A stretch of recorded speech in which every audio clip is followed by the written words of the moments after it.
আসসালামু আলাইকুম। আজকে আমি কি নিয়ে কথা বলতে চাচ্ছি আপনারা হয়তো অনেকেই আমার ভিডিওর থাম্বনেল দেখে বুঝে গেছেন। টাকা ব্যাংক থেকে তুলতে না পেরে গ্রাহকদের মৃত্যু।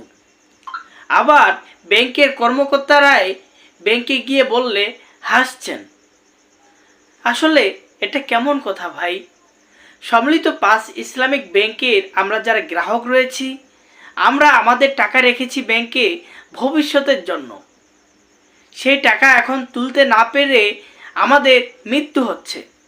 আপনারা দেখেছেন কি না আমি জানি না, যে ব্যাংক থেকে টাকা না পাওয়ার কারণে গ্রাহকের মৃত্যু হয়েছে।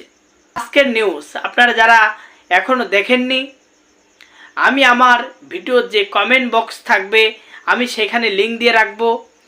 আমার ভিডিওর যে ডেসক্রিপশন বক্স থাকবে আমি সেইখানে লিঙ্ক দিয়ে রাখবো।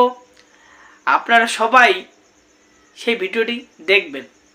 আপনাদের কাছে আমার অনুরোধ, সম্মিলিত ইসলামিক ব্যাংকে আমরা যারা টাকা রেখেছি, আসলে আমরা কি এক ধরনের পাপ করেছি?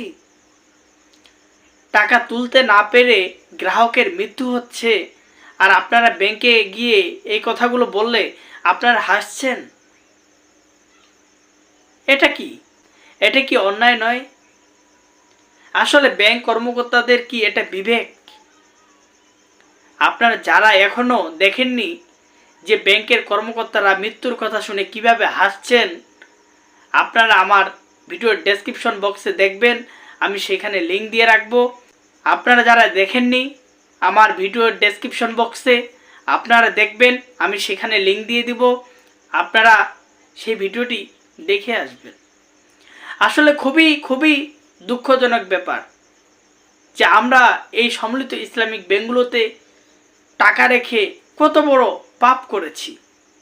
মৃত্যুর কথা শুনেও ব্যাংকের কর্মকর্তারা হাসছেন। আপনারা যারা দেখেননি আপনারা আমার ভিডিওর ডেসক্রিপশন বক্সে দেখুন, আমি লিঙ্ক দিয়ে রেখেছি। আপনারা ভিডিওটি দেখে আসুন এবং আপনার মূল্যবান মতামত সেইখানে আপনি পেশ করুন।